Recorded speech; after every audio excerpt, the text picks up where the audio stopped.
Hello, students. Today we are going to break down a famous speech by journalist Edward R. Murrow. In this speech, Murrow responds to Senator Joseph McCarthy during the Red Scare of the 1950s. At this time in American history, many people were afraid of communism. Senator McCarthy accuses many Americans of being communists without strong evidence. Murrow believed McCarthy's methods were unfair and even dangerous. As we go through the speech, I want you to think about the questions that you need to respond to. So, do you believe Murrow has convincing arguments against McCarthy's claims? What are two pieces of evidence that Murrow provides against McCarthy's claims? What else could Murrow have included to convince the American public of his views? And provide a sentence that shows bias. So let's get into the speech. The speech begins by saying, "Last week, Senator McCarthy appeared on this program to correct any errors he might have thought we made in our report of March 9th. Since he made no reference to any statements of fact that we made, we must conclude that he found no errors of fact. He proved again that anyone who exposes him, anyone who does not share his hysterical disregard for decency and human dignity and the rights guaranteed by the Constitution, must be either a communist or a fellow traveler."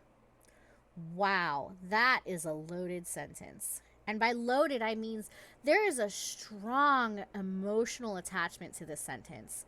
I am getting a very negative feeling because of some of the words that are used here. Notice what Murrow says. Anyone who does not share his hysterical disregard. Hysterical meaning almost like crazy disregard for decency and human dignity. So by using this word, we're getting that negative connotation from Murrow.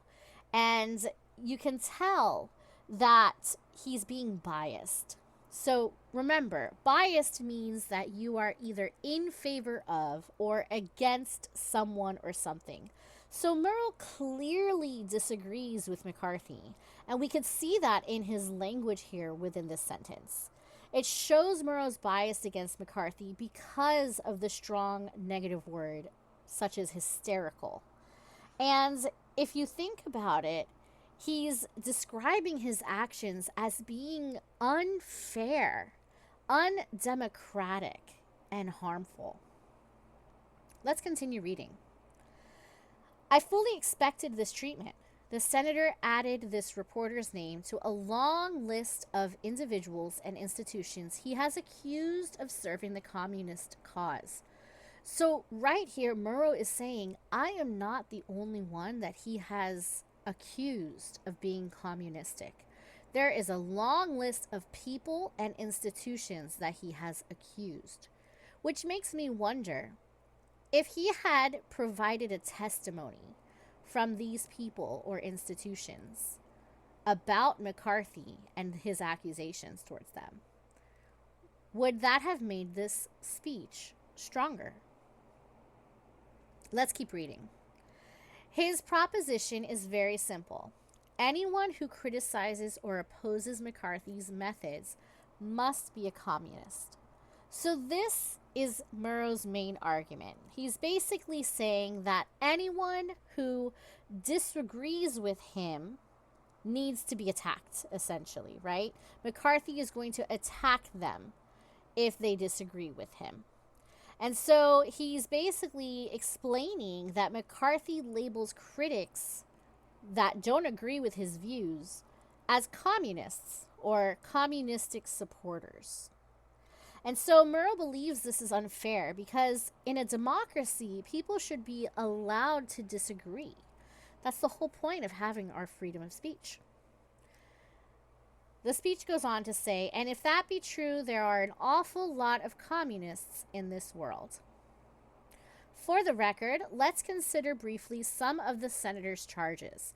So now he's going to go through some of the claims that McCarthy stated, and he's going to be refuting them or providing evidence that they were incorrect. So here's the first one. He claims, but offered no proof, that I had been a member of the industrial workers of the world.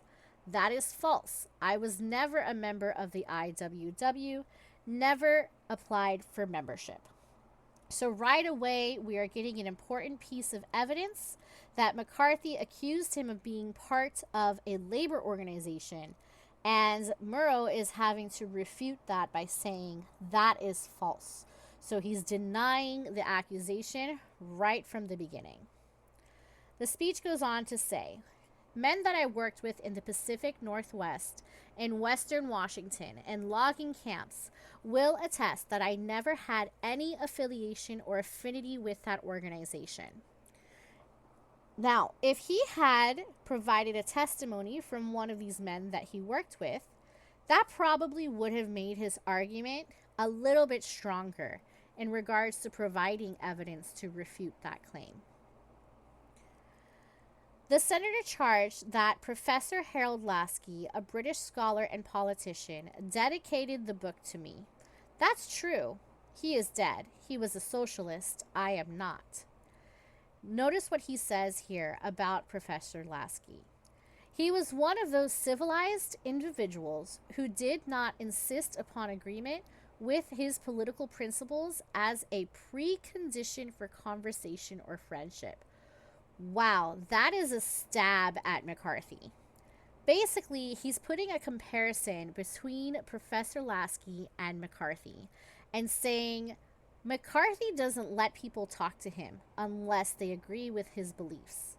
Professor Lasky was civilized and allowed you to have a conversation or even a friendship with him, even if you did not agree with him. I do not agree with his political ideas, referring to Murrow, how he feels about Professor Lasky. Lasky, as he makes clear in the introduction, dedicated the book to me not because of political agreement, but because he held my wartime broadcasts from London in high regard, and the dedication so reads. He goes on to say, Senator McCarthy's principal attack on me was an attack on the Institute of International Education, of which I was assistant director and am now a trustee.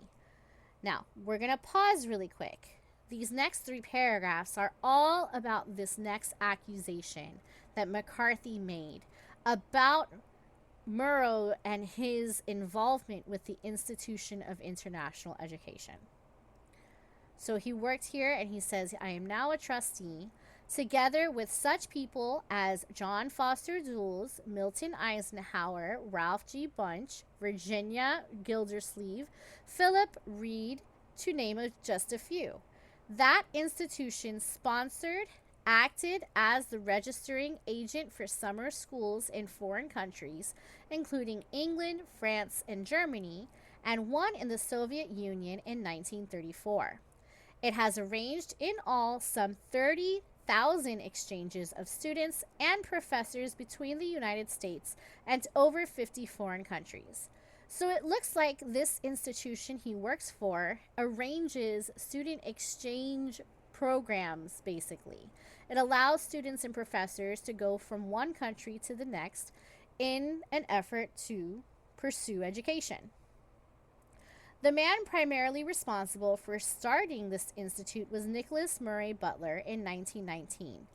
Its work has been praised as recently as 1948 by President Eisenhower. So clearly, even the president is familiar with this institution and is praising this institution. So it can't be that bad. It has been denounced by the Soviet press and radio as a center of international propaganda for American reaction. So even the Soviet press and radio says this institution is not made to promote propaganda. And I have been labeled by them as a reactionary radio commentator. The senator alleged that we were doing the work of the Russian secret police, training spies. So McCarthy says that this institution is not focusing on education, but instead training spies for the Russian secret police. So Murrow says, we were in fact conducting normal cultural and educational relations with foreign nations.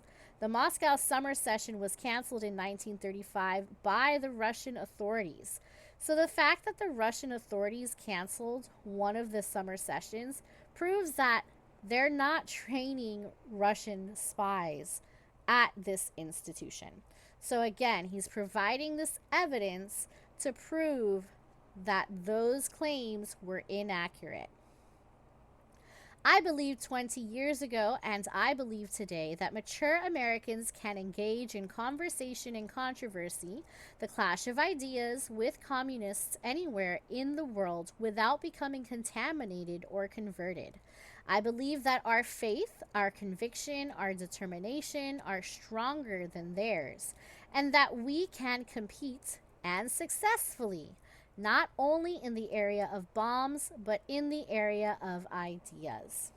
Senator McCarthy couldn't even get my present relationship with CBS straight. He repeatedly referred to me as the educational director, a position I have not held for 17 years. So again, he's providing additional evidence that proves that another claim that McCarthy has said was incorrect. The senator waved a copy of the Daily Worker, saying an article in it has praised me. Here is an example of what Senator McCarthy calls praise by William Z. Foster in the March 17 issue of the Daily Worker. Quote, so this is coming from that particular newspaper. During the past 10 days, Senator McCarthy has received a number of resounding belts in the jaw, meaning that people are accusing him and saying he needs to get his act together. These came from Adlai Stevenson, E.R. Murrow, so the person reading the speech, Senator Flanders, the Army leadership, broadcasting companies, even President Eisenhower himself had to give McCarthy a slap on the wrist. This does not sound like praise to me. So it says, this was the sole reference to me in Mr. Foster's article. So again, he's providing a claim that McCarthy said, and he is saying, I am not praising him in this. So he's refuting the argument. Another charge by Senator McCarthy was that Owen Lattimore mentioned me in a book. What Lattimore said in substance was that he had never met me, but that I had done a fair job of reporting his testimony. In short, that I had not presumed his guilt. Everything I said on that case is a matter of record and can be examined by anyone who is interested. I hope to continue to present evidence developed before congressional committees as impartially as I am able. So he's trying not to be biased. But unfortunately, that bias is still kind of showing through. And that specifically includes the hearings before which Senator McCarthy is shortly scheduled to appear. I have worked for CBS for more than 19 years. The company has subscribed fully to my integrity and responsibility as a broadcaster and as a loyal American. I require no lectures from the junior senator from Wisconsin as to the dangers or terrors of communism. Having watched the aggressive forces at work in Western Europe, having had friends in Eastern Europe butchered and driven into exile, having broadcast from London in 1943 that the Russians were responsible for the Katyn massacre, having told the story of the Russian refusal to allow Allied aircraft to land on Russian fields after dropping supplies to those who rose in Warsaw, and then were betrayed by the Russians, and having been denounced by the Russian radio for these reports, I cannot feel that I require instruction from the senator on the evils of communism. Having searched my conscience and my files, I cannot contend that I have always been right or wise, but I have attempted to pursue the truth with some diligence and to report it, even though, as in this case, I have been warned in advance that I would be subjected to the attentions of Senator McCarthy. We shall hope to deal with matters of more vital interest to the country next week. Good night and good luck. Okay, so hopefully now you have your answers that you can use to help you complete your assignments. And now you hopefully understand Edward Murrow's speech a little bit better. Thanks for watching.